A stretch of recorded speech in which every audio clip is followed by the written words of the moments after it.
معزز خواتین و حضرات، اس طرح کی پیاری پیاری ویڈیو دیکھنے کے لیے ہمارے چینل کو سبسکرائب کریں اور بیل کے آئیکن کو دبائیں تاکہ آپ کو ہماری ویڈیو سب سے پہلے ملتی رہے۔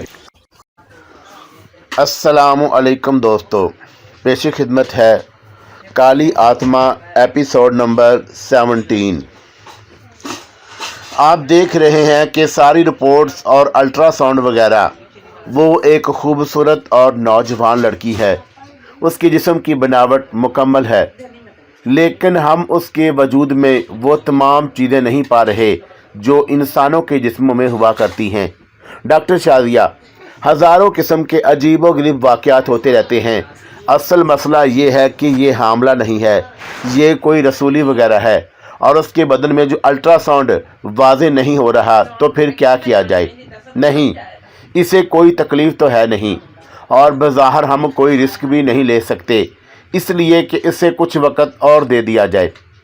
یہی تمام باتیں ڈاکٹر شازیہ نے راؤ ادریس کو بتائیں، اور آخر کار وہ لوگ سلونا کو لے کر واپس آ گئے۔ بہرحال اس احساس سے ایک اداسی سی طاری ہو گئی تھی، لیکن سلونا اپنے طور پر ایک عجیب سی اداسی محسوس کر رہی تھی۔ پھر جب وہ اپنے باپ کے پاس اپنے کوارٹر میں آئی تو اس نے اپنی ماں کو سرسری تفصیلات بتاتے ہوئے کہا، مقدس ماں، میں اپنے بدن میں کچھ تبدیلیاں محسوس کر رہی ہوں، اور مجھے لگ رہا ہے کہ جیسے کوئی اہم بات ہونے والی ہے۔ ماں نے اسے غور سے دیکھا اور پھر کہا، میں تیرے باپ سے اس کے بارے میں بات کروں گی۔ اوگلوس نے اپنے علم کے ذریعے یہ معلوم کرے گا تو کس الجھن کا شکار ہے۔ اور جب اوگلوس کی بیوی نے اس سے یہ بات کی تو وہ اپنے علم سے معلومات حاصل کرنے کی کوشش کرنے لگا، اور اسے جو معلومات ہوئی اس پر وہ دنگ رہ گیا۔ اس نے اپنی بیوی سے کہا، بڑی پیچیدہ صورتحال ہو گئی ہے، مجھے لگتا ہے کہ سلونا کسی مشکل کا شکار ہونے والی ہے۔ کیوں، کیا ہوا؟ ایسی کیا بات ہے؟ میں تمہیں بتا چکا ہوں کہ اس کی جون بدلنے کے ساتھ ساتھ اس کی جسمانی ساخت بالکل تبدیل ہو گئی ہے۔ اپنے طور پر وہ ایک عورت ہے، لیکن اس کے ساتھ ساتھ وہ ایک ناگن بھی ہے، اور ناگن عورتوں کی مانند اولاد نہیں پیدا کرتی بلکہ انڈے دیا کرتی ہیں۔ میں تم سے جن مشکلات کا اظہار کر رہا تھا ان میں ایک مشکل یہ بھی تھی۔ اوگلوس کی بیوی سوچ میں ڈوب گئی، پھر اس نے کہا، اگر ایسا ہوا تو بڑی مشکل پیش آ جائے گی۔ ان لوگوں کو پتہ چل جائے گا کہ انہوں نے ایک ناگن سے اپنے بیٹے کی شادی کی ہوئی ہے، اور ایسی صورت میں تو بڑا خطرناک کام ہو سکتا ہے، ہم لوگ خود بھی بڑی مشکل میں پھنس جائیں گے۔ ہاں واقعی، تو پھر کیا کرنا چاہیے؟ اوگلوس سوچ میں ڈوب گیا اور بہت دیر تک سوچتا رہا۔ پھر اس نے کہا، سب سے پہلے تم سلونا سے کہو کہ وہ اپنی بیماری کا بالکل اظہار نہ کرے، بلکہ خاموشی سے تم اس کے ساتھ مل کر کوئی ایسی جگہ تلاش کرو جہاں وہ انڈے دے سکے۔ پھر ایک بہت بڑی بات ہے، انسان میں اور سانپ میں یہ فرق ہوتا ہے کہ انسان ایک طویل عرصہ اولاد کو اپنے شکم میں رکھ کر اسے جنم دیتا ہے، جبکہ سانپ کو بہت مختصر وقت لگتا ہے۔ تمہیں یہ کام جلد از جلد کر لینا چاہیے، ٹھیک ہے؟ اوگلوس کی بیوی نے کہا، اور اس کے بعد اس نے اپنی بیٹی کو ساری حقیقتیں سمجھائیں، اور دونوں ماں بیٹی ناگن بن کر حویلی کے مختلف حصوں میں گھومتی رہیں، یہاں تک کہ حویلی کے ایک پرانے حصے میں ایک ایسی جگہ نظر آ گئی جہاں یہ کام کیا جا سکتا تھا۔ جگہ بالکل محفوظ تھی، اور یہاں کسی کے آنے جانے کا کوئی خطرہ نہیں تھا۔ عام طور سے ادھر کوئی بھی نہیں آتا جاتا تھا، بس جھاڑیاں تھیں، اور جھاڑیوں کو بھی خوبصورتی کی خاطر اس طرح رہنے دیا گیا تھا۔ ایک ٹوٹی ہوئی دیوار تھی جس کے درمیان میں ایک خاصی وسیع خلا تھا۔ یہ خلا اس کام کے لیے نہایت مناسب تھی۔ اوگلوس کی بیوی نے بڑے اہتمام کے ساتھ اس خلا میں انتظام کر دیا، اور سلونا مختلف اوقات میں ناگن کا روپ دھار کر وہاں جا بیٹھتی تھی۔ اوگلوس نے اپنے بیوی کے ذریعے سلونا کو بتایا تھا کہ ایک ناگن بے شمار انڈے بھی دے سکتی ہے، لیکن اسے یہ انڈے خود ہی ختم کرنا پڑتے ہیں۔ اوگلوس نے اپنی بیوی کو خاصی تفصیلات بتائی تھی، اور اس کے بعد وہ خاموش ہو گیا تھا، یہاں تک کہ ایک دن اوگلوس کی بیوی نے اسے خوشخبری سنائی، اور وہی ہوا جو ہم سوچ رہے تھے۔ सलोना ने आखिरी अमल को मुकम्मल कर लिया। अंडों की तादाद तो मुझे मालूम नहीं, लेकिन बाकी अंडे ज़ाया कर दिए गए। सिर्फ एक अंडा वहाँ महफूज रहने दिया गया।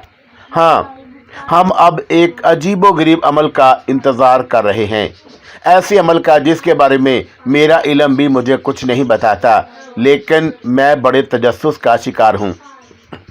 बहरहाल ये सारा सिलसिला बड़े अजीबोगरीब तरीके से जारी रहा और ओगलूस और उसकी बीवी सारे जोड़े मशवरे करते रहे। ओगलूस ने कहा, सलोना को अब ये अंडा सहना पड़ेगा और उसके बाद हम ये देखते हैं कि उस अंडे से क्या बरामद होता है, इंसान का बच्चा या एक संपोलिया। देवताओं की कसम, ये तो बड़ी ही परेशान कुन बात है। अगर अंडे से संपोलिया निकला तो हम कैसे कह सकेंगे कि ये सलोना और एहसान का बेटा है या बेटी है, और अगर एक बच्चा हुआ तब भी हमारे लिए वही मुश्किल है, क्योंकि वह मुख्तलिफ तरीके से पैदा होगा। इस सिलसिले में तुम्हें अपना किरदार अदा करना है। वो क्या? आओ, जो कुछ मैं तुम्हें बता रहा हूँ उसे गौर से सुनना और उसी पर अमल करना। बहरहाल ये सारी बातें बड़ी अजीबोगरीब थी। सलोना को अब अपने महबूब से कुछ गद्दारी करनी पड़ रही थी।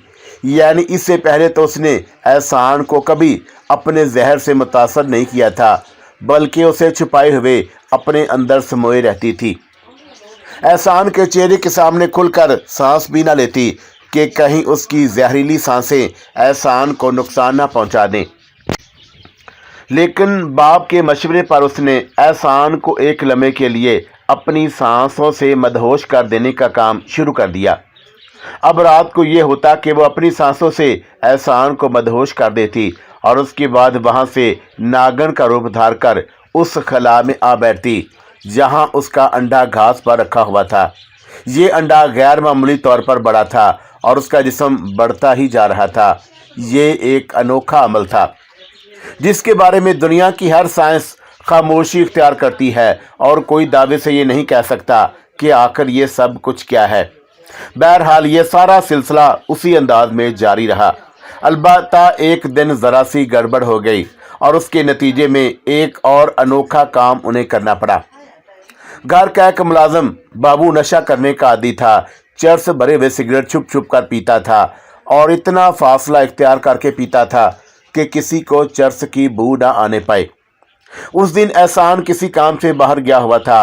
राव अदरीस भी अपनी बीवी के साथ गालबन शॉपिंग के लिए शहरी आबादी की तरफ गए थे, क्योंकि जिस जगह उनकी यह हवेली थी वहाँ से दूर दूर तक कोई मार्केट ना थी। अलबत्ता मुलाजम वगैरह थे। जो चीज़ भी ज़रूरी हुआ करती थी उसके लिए मुलाजमों को दौड़ा दिया जाता था। वैसे घर बड़ा हुआ था, लेकिन कभी तफरीहन वो निकल भी जाया करते थे। एहसान किसी अलग काम से गया हुआ था और राव अदरीस अपनी बीवी के साथ गए थे। सलोना को अपने इस अंडे से बड़ी उनसियत का एहसास होता था। माँ बाप की बातें सुनकर वो दिल में सोचती थी कि अब क्या होगा। बड़ी उलझनों का शिकार रहती थी वो, और उधर ओगलूस अपने मंसूबे पर अमल कर रहा था। सलोना मौका गनीमत जानकर अपनी गवाबगाह से बाहर निकल आई और फिर सांप की शक्ल इख्तियार करके रेंगती हुई उस खला में जा बैठी। उधर मुलाजिम बाबू भी मौका गनीमत जानकर अपना शौक पूरा करने के लिए चल पड़ा और इधर उधर देखता हुआ उन झाड़ियों के पास आ बैठा जहां वो खला वाक़या था। यहाँ बैठकर उसने चरस से भरा हुआ सिगरेट निकाला और उसके सिरे को सुलगाने लगा। हवा चल रही थी, इसलिए माचिस बार बार बुझ जाती थी और सिगरेट नहीं सुलग रही थी। चुनाचा वो खला के बिल्कुल करीब आ बैठा और फिर उसने झुककर माचिस जलाई। लेकिन अचानक उसकी निगाह खला में पड़ी और उसने खौफनाक काली नागन को देखा जो अपने हिसार में अंडा लिए बैठी हुई थी। उसकी हलक से दहशत भरी चीख निकली और वो खौफ से अपनी जगह से उछल कर भागा, लेकिन पाँव किसी चीज़ में उलझा और धड़ाम से नीचे गिर पड़ा और नीचे गिरते ही उसका सर एक पत्थर से टकराया और वो बेहोश हो गया। उधर सलोना ने भी देख लिया था कि उसे देख लिया गया है। वो परेशान हो गई और अंडा उसी तरह छोड़कर बाहर निकल आई।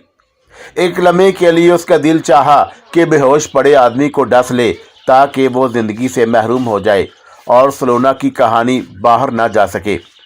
लेकिन फितरतन अच्छी थी और ख़ास तौर से एहसान से मोहब्बत करने के बाद उसके दिल में तो नरमी ही नरमी पैदा हो गई थी। एक इंसान को इस तरह ख़त्म करना उसे अच्छा नहीं लगा, लेकिन यह खदशा भी था कि बाबू होश में आते ही शोर मचा देगा कि उसने नागिन देखी है और अंडा देखा है, और उसके बाद उस जगह को ख़त्म कर दिया जाएगा और साथ ही साथ अंडा भी तबाह कर दिया जाएगा। वो बेहद परेशान हो गई और उस परेशानी का हल अपने बाप के पास तलाश करने के लिए निकली। अगलोस अपनी बीवी के साथ बैठा इत्तफाक से उस वक़्त उसी के बारे में बात कर रहा था। सलोना वहां से जाकर इंसानी शक्ल इख्तियार की और परेशान लहजे में बोली, मुकद्दस बाप, गजब हो गया। अरे खैरियत, क्या हुआ? एक हादसा हो गया है। कैसा हादसा? मुकद्दस माँ, मैं अपना काम कर रही थी और उस खला में नागिन बनकर बैठी हुई थी कि घर के एक मुलाजिम बाबू ने मुझे देख लिया और दहशत ज़दा होकर भागा। तो क्या उसने सबको बता दिया कि? अगलोस खौफ के आलम में बोला, नहीं, वो वहीं गिरा और बेहोश हो गया। गोया ये बात अभी तक राज में है। हाँ, लेकिन वो होश में आ जाएगा। तूने उसे डस क्यों ना लिया? सोचा था मैंने मुकद्दस बाप। तो फिर तू जानती है कि अगर एक बार फन मार देती तो उसकी पिंडली पर तू पानी बनकर बह जाता। तुझे अपने जहर का एहसास नहीं सलोना। मगर मुकद्दस माँ, मैं ऐसा नहीं कर सकती। क्यों? इसलिए कि वो इंसान है। तो फिर मेरे अंदर तब्दीलियाँ पैदा हो चुकी हैं। हाँ, वो तो हम भी देख रहे हैं, लेकिन बेटा, ये तब्दीलियाँ बस इस हद तक होनी चाहिए कि तू बिला वजह किसी को ऐसा ना करे जिससे खुद तेरी ज़िंदगी खतरे में पड़ जाए और तू किसी मुश्किल का शिकार हो। तू एक सांप का किरदार अदा कर उस वक़्त। कोई बहुत बड़ी शय बनने की कोशिश मत कर। खैर, तू अब ये बता के खिला में वापस जा रही है या अपनी आरामगाह में? जैसा तुम कहो मुकद्दस बाप। ज़रूरत तो नहीं है अभी वहाँ जाने की। नहीं मुकद्दस बाप, ठीक है, तो ऐसा करके तुम जाओ और आराम करो, हम देखते हैं। सलोना अपनी आरामगाह में चली गई। अगलोस अपनी बीवी को इशारा करके बाहर निकल आया। झाड़ियों के पास उसने मुलाजिम बाबू को पड़े हुए देखा और उसकी निगाहें इधर उधर भटकने लगीं। दोपहर का वक़्त था। कुर्बो जवार में कोई भी मौजूद नहीं था। उसने बाबू की एक टांग पकड़ी और बीवी से कहा कि वो दूसरी टांग पकड़े, और फिर उसके बाद वो उसे झाड़ियों में घसीटता हुआ पुरानी हवेली के उस बोसीदा हिस्से की जानब चल पड़ा जो गैर आबाद रहता था और वहाँ कोई मौजूद नहीं होता था। यहाँ पहुँचने के बाद अगलोस ने कहा, इस दूसरे के ज़्यादा ही चोट लग गई है, क्योंकि अभी तक इसमें होश के आसार नहीं हैं। मजबूरी है, इसे होश में नहीं आना चाहिए। होश में आएगा तो सबको कहानियाँ सुनाता फिरेगा। और ये अच्छा ही हुआ कि सलोना ने उसे जज्बाती होकर डसा नहीं। अगर इसके बदन में जहर फैल जाता तो इसका गोश्त बेमज़ा हो जाता। अब इसका बेहतरीन मसरफ यही है कि हम इसे अपने मैदे में उतार लें। अगलोस की बीवी हंस पड़ी, फिर बोली, देखो देवता किस तरह हमारी ज़रूरियात पूरी करते हैं। हम कुछ करें या ना करें, लेकिन हमारे लिए तोहफे पहुंच जाते हैं। बकवास न कर। इससे पहले कि ये होश में आ जाए, हमें अपना काम शुरू कर देना चाहिए। और उसके बाद अगलोस ने सबसे पहले मुलाजिम बाबू के नरखड़े में अपने दांत गाड़ दिए। बाबू अभी तक बेहोश था, लेकिन नरकड़ी की तकलीफ उसे होश में ले आई। लेकिन वक़्त गुजर चुका था। उसकी कोई भी जद्दोजहद उसका साथ न दे सकी और अगलोस के दांत उसके नरखड़े में अंदर तक उतर गए। जान निकलने में भला कितनी देर लग सकती थी, फिर भी बाबू ने खासी जद्दोजहद की। अलबत्ता नशा और अद्वियात ने उसके बदन को कमज़ोर कर दिया था। थोड़ी सी जद्दोजहद करने के बाद आखिरकार वो सर्द पड़ गया और उसके बाद उसके बदन का खून और गोश्त नुचड़ता रहा। थोड़ी देर के बाद उसके बदन के गोश्त के मुख्तलिफ हिस्से गायब हो चुके थे और वो ज़िंदगी से महरूम हो चुका था। उधर ओगलूस और उसकी बीवी नशा आवर खून पीकर बेहोश होने लगे थे। ओगलूस ने लड़खड़ाती आवाज़ में अपनी बीवी से कहा, जल्दी से अपनी रिहाइशगाह में पहुंच जाओ, अपना हुलिया दुरुस्त कर लो। उस कमबख्त ने नशा आवर अशिया ना जाने कब से इस्तेमाल की हैं और उसका खून भी नशा आवर हो गया है। क्या तुम्हें नींद आ रही है? ओगलूस की बीवी बहुत ज़्यादा मुतासर थी। उसने लड़खड़ाती आवाज़ में कहा, हाँ, और फिर उन्हें अपनी आरामगाह तक आना दूभर हो गया। नशे से उनके कदम लड़खड़ा रहे थे। ओगलूस फिर भी बेहतर हालत में था, जबकि उसकी बीवी खासी मुश्किल का शिकार नजर आ रही थी। वो रास्ते में मदहोश हो गई और ओगलूस उसे बेमुश्किल घसीटता हुआ आरामगाह तक लाया। उसके बाद कई घंटे वो मदहोश पड़े रहे। खुशकिस्मती थी कि उस वक्त तक कोई उनके पास नहीं आया। फिर जब उन्हें होश आया तो उन्होंने अपने हुलिये दुरुस्त किए। मुंह पर, लिबास पर जगह जगह खून लगा हुआ था, उसे साफ किया। औगुलोस ने बाहर निकल कर देखा तो रात हो चुकी थी। वो खौफ भरे लहजे में बोला, ये तो हमारी तकदीर थी कि हम बच गए और कोई हमारे पास नहीं आया, वरना हमें इस आलम में देख लिया जाता और हमारा राज खुल जाता। अब क्या करोगे? कुछ नहीं, रात अंधेरी हो जाने दो। हम उस लाश को ठिकाने लगाने की कोशिश करेंगे। उसे यहाँ इस हवेली में नहीं पड़े रहना चाहिए। बदबू फैलेगी और उसके बाद तहकीकात होगी। खवा मखवा परेशानी लाहक हो जाएगी। ठीक है। रात की तारीकी में औगुलोस ने बाबू की लाश उठाई और उसके बाद उसने इंतजाम भी कर लिए थे। चुनाचा वो इत्मीनान से उस लाश को लेकर हवेली के पिछले हिस्से से बाहर निकल गया। जिस्मानी तौर पर वो बेपनाह ताकतवर था और उसे इतनी वजनी लाश उठाकर ले जाने में कोई दिक्कत नहीं पेश आई थी। चुनाचा इस तरह ये मुश्किल टल गई और सलूना की कहानी राज रह गई। लेकिन राव अदरीस और उसकी बीवी वगैरह इस सिलसिले में परेशान थे। राव अदरीस की बीवी तो बार बार सलोना का जायजा लेती थी और ये अंदाज़ा लगाने की कोशिश करती थी कि सलोना अब किस कैफियत में है। फिर एक दिन उन लोगों ने दोबारा डॉक्टर शादिया से राब्ता कायम किया और सलोना को चेक कराया। डॉक्टर शादिया ने अपने तमाम तार महारत को इस्तेमाल करते हुए कहा कि सलोना अब बिल्कुल ठीक है और बच्चे वगैरह के आसार नहीं हैं। राव अदरीस की बीवी ठंडी सांस लेकर खामोश हो गई थी, लेकिन सलोना को पता था कि वो अंडे दे चुकी है। चुनाचा अब उसमें वो अलामात नहीं पाई जा सकती। गर्द के ये अजीबोगरीब दास्तान इस अंदाज में आगे बढ़ती रही। उधर औगुलोस की बीवी ने एक पुरानी मुलाजमा से राब्ता कायम किया। बहुत सारी बातें उसे खुद भी नहीं मालूम थी। एक बुजुर्ग मुलाजमा थोड़ी सी कोशिशों से औगुलोस की बीवी की दोस्त बन गई और औगुलोस की बीवी ने उससे पूछा, आपके कितने बच्चे हैं? 3 बेटे 2 बेटियां। अब तो सब जवान हो चुके हैं और कहीं के कहीं चले गए हैं। कौन साथ देता है बुढ़ापे में किसी का? वो बड़े खुशनसीब माँ बाप होते हैं जिनके औलाद बुढ़ापे में उनके साथ रहे। ऐसे ही बस मैं ये मालूम करना चाह रही थी कि आपके यहाँ औलाद की विलादत किस तरह हुई। ये एक अजीबोगरीब सवाल है, लेकिन कुछ मालूमात मैं हासिल करना चाहती थी। औगुलोस की बीवी बड़ी चालाकी से उस औरत से तमाम तफसीलात मालूम करती रही और फिर अपने अमल के लिए तैयार हो गई। उसने सलोना से कहा, सलोना, हमें यह देखना है कि अंडे से क्या नमूदार होता है जो तुम्हारी औलाद होगी।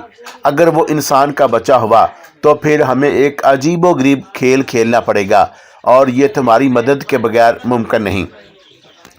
सलोना ने माँ को देखा और बोली, मुकद्दस माँ, मुझे उसके बारे में मुकम्मल तफसीलात बताइए।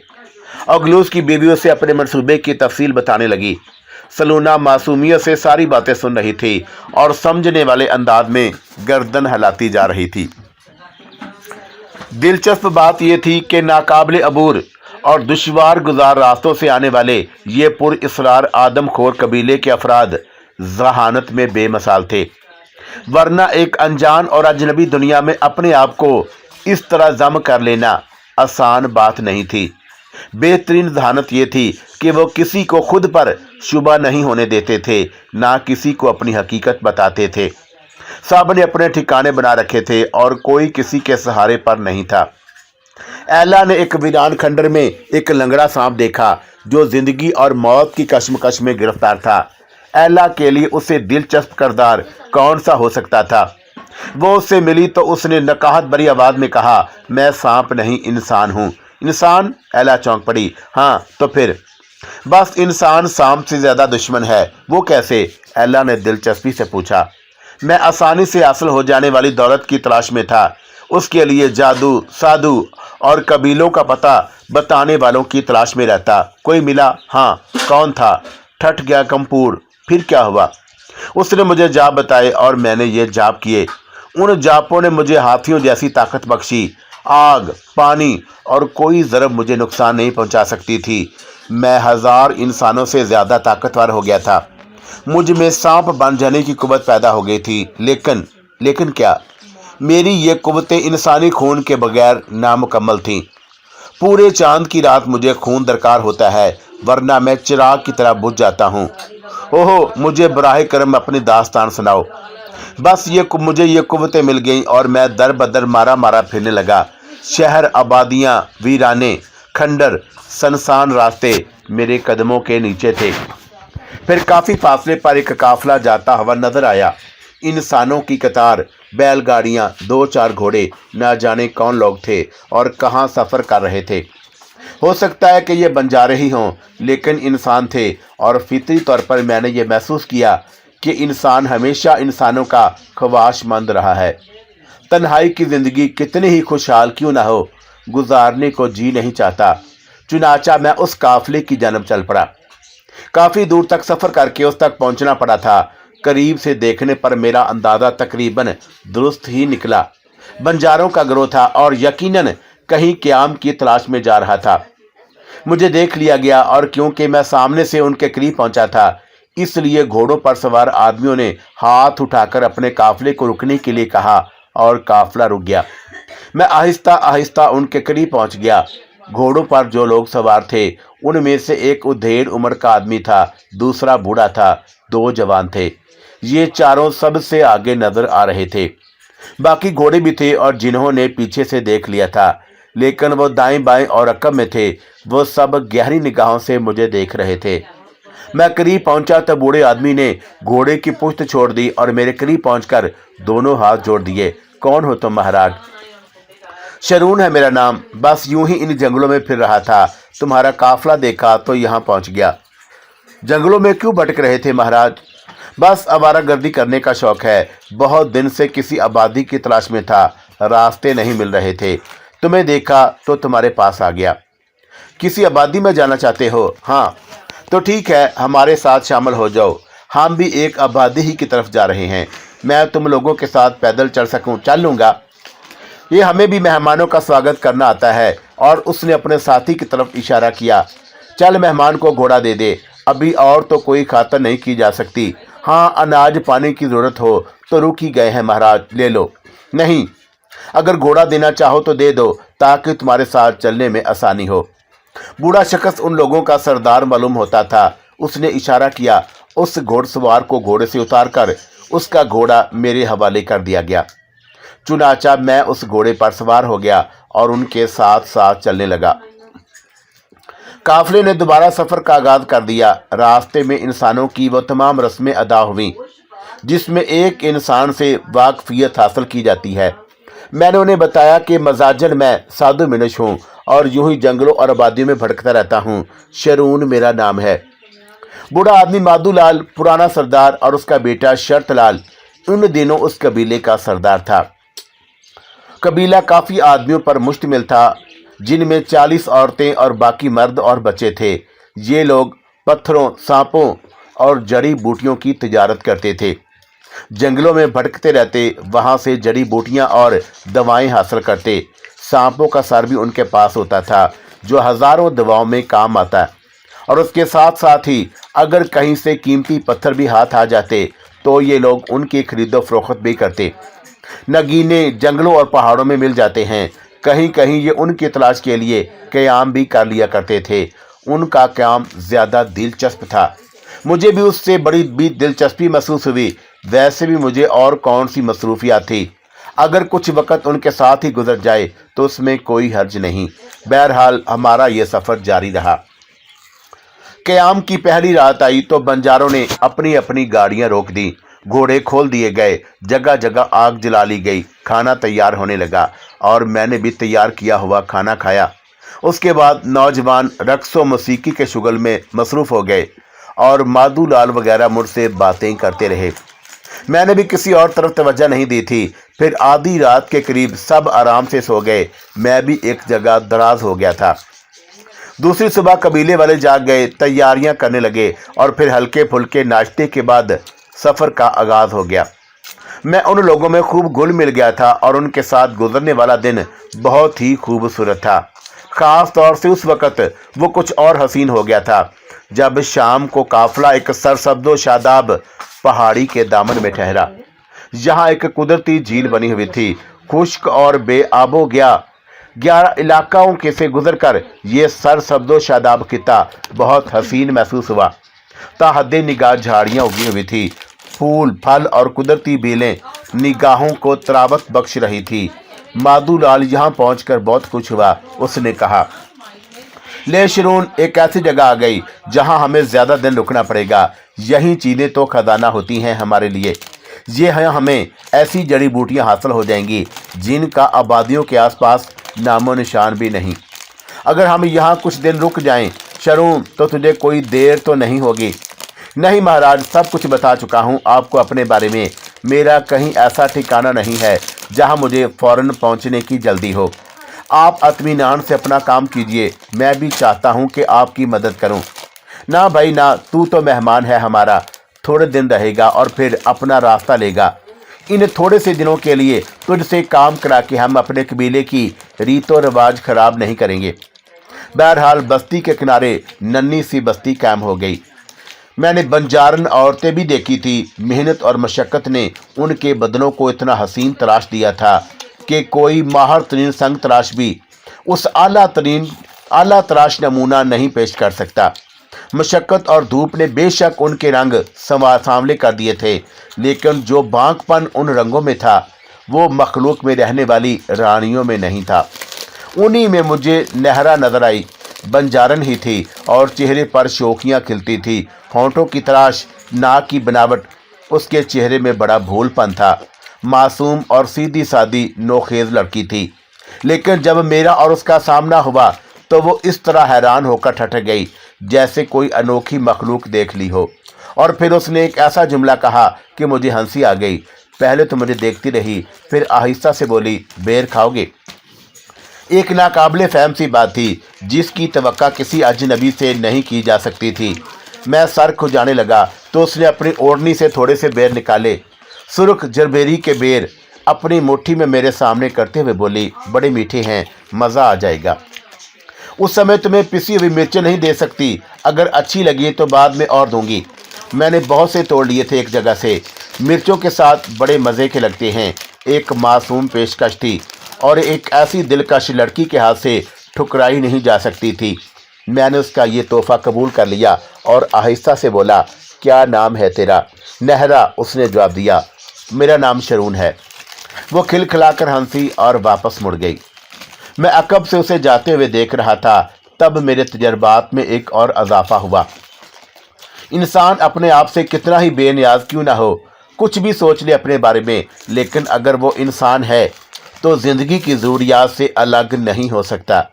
उसके अंदर की फितरी दिलकशी भी बाकी रहती है, फितरी तलब भी। और मैंने महसूस किया कि एक गैर इंसानी ज़िंदगी गुजारने के बावजूद मेरे अंदर वो इंसानी सिफात मौजूद हैं, और उन्हीं में हुस्न दिलकशी से पसंदीदगी भी शामिल है और किसी हसीन शख्सियत की कुर्बत का एहसास भी। नहरा मुझे बहुत अच्छी लगी थी, लेकिन मैं मुहताज था। हो सकता है कि मेरी कोई उल्टी सीधी हरकत बंजारों को मुझसे बरगश्ता कर दे, और मैं ये नहीं चाहता था। उन लोगों के साथ किसी आबादी तक पहुंचना आसान होता, वरना मैं कहाँ ठोकरें खाता, लेकिन नहरा ने यह न सोचा। बंजारे यहाँ क़याम के बाद जड़ी बूटियों की तलाश में मसरूफ़ हो गए थे। मैं सिर्फ काम की देखने की हद तक खुद भी उनके साथ था। सारा दिन गुजर गया। शाम के साए झुकने लगे। मैं बंजारों के खैमों से बहुत दूर था। इस तरफ आसपास कोई मौजूद नहीं था। अचानक मुझे एक हसीन हंसी सुनाई दी और मैं चौंक कर पलटा। वो नहरा थी, बेवकूफ़ों की तरह हंस रही थी। क्या बात है? मैंने पूछा, और वो ज़ोर से हंसने लगी। हंसते हंसते बेहाल होती जा रही थी। क्या बात है? मिर्चें, उसने कहा और हंस पड़ी। और उसने मट्टी भरकर सामने खोल दी। कागज़ की पुड़िया में सुर्ख मिर्चें नजर आ रही थी। ये क्या है? कहा ना मिर्चें, सुबह तूने बेर खाए हैं, अब मिर्चें खा ले। तो तू मिर्चें खिलाएगी मुझे? वो हंसते हंसते खामोश हो गई, फिर संजीदा होकर बोली, खिलाऊंगी थोड़ी, वो तो मैं हंसी में कह रही थी। बुतू बुरा मान गया शरून? नहीं, मैंने कहा, और उसकी आंखों में अजीब से जज्बात उभरे। वो खामोशी से वापस चली गई। फिर नहरा ने मुझ पर कब्जा जमाना शुरू कर दिया। आज़ादी से मेरे पास बैठी रहती। हैरान कुन बात यह थी कि किसी ने उस पर कोई एतराज़ नहीं किया था। बंजारों का काम बहुत लंबा था। माधोलाल ने मुझे भी बता भी दिया था। एक दिन नहरा ने कहा, शरून, लगता है मुझे तुझसे प्रेम हो गया है। میں نے چونک کر اسے دیکھا تو وہ دوبارہ بولی، ہاں میں تیرے بارے میں ہی سوچتی رہتی ہوں، من چاہتا ہے کہ تیرے پاس سے نہ ہٹوں، تو ہمیشہ میرے پاس رہے۔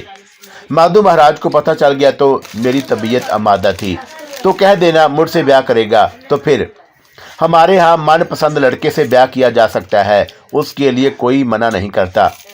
وہ مجھے اپنے قبیلے کی رسمیں بتاتی رہی اور پھر اس نے مجھ سے راتوں کو بھی ملنا شروع کر دیا۔ چوروں کی طرح آتی، مجھے جگاتی اور پھر کہیں دور لے جاتی۔ یہاں ہم ساری رات باتیں کرتے رہتے تھے۔ ایسی ہی ایک رات تھی، ہم دونوں ایک ٹیلے پر جھاڑیوں کی آڑ میں بیٹھے ہوئے تھے۔ آج اس کی آنکھوں سے شراب چھلک رہی تھی، ہونٹ کپ کپ آ رہے تھے۔ اس نے اپنا سر میرے زانوں پر رکھا اور ہم دراد ہو گئے۔